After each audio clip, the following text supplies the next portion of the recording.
And now let's talk about interpersonal skill, the most important skill that has been throughout human history.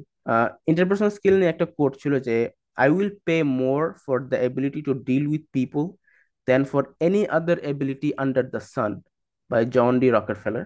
So এটার reason হচ্ছে যে think about it, like আপনি একটা গভর্নমেন্টের একটা ঝামেলায় পড়ছেন and you need to get your work done.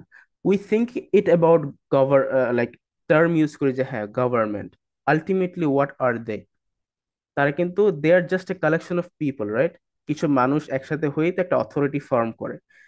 Ultimately they are people with emotions. আপনি যদি জানেন কিভাবে ডিল করতে হয়, you will know how to lead the world.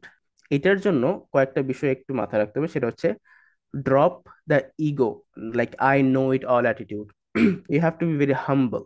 এখন অনেককে আপনি কিছু একটা শেয়ার করলে দে শো ইগো, ও আমি তো এটা জানি, এটা এটা তো আমি পারি, এটা আমাকে, আই নো ইট। এই ধরনের অ্যাটিটিউড ড্রপ করতে হবে। Be reliable and trustworthy.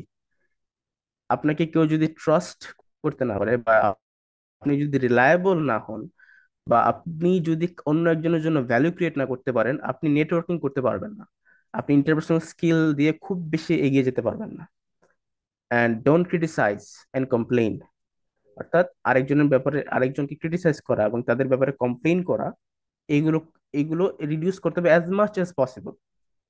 B a good listener. And another thing is, যেটা অনেকে কনফিউজ কনফিউজ করে, যে অ্যাপ্রিসিয়েট বাট ডোন্ট ফ্ল্যাটার। আমরা অনেক সময় প্রপার জেনুইন অ্যাপ্রিসিয়েশন আর ফ্ল্যাটারি বা তোষামোদী করা, এটার ডিফারেন্সটা বুঝি না। People are smart enough to know যে আপনি কখন তাকে ফ্ল্যাটার করছেন আর আর কখন অ্যাপ্রিসিয়েট করছেন। People are smart enough to know. So ওই ক্ষেত্রে we have to be very very careful. And lastly, যেটা আবার আগেও রিপিট করেছি, যে avoid bearing grudge. Don't be a garbage man. Grudge or negative emotion, এটা কিন্তু it's like emotional garbage. And if we are holding grudge, we're actually acting like a garbage man. We are collecting people's garbage and holding them within ourselves.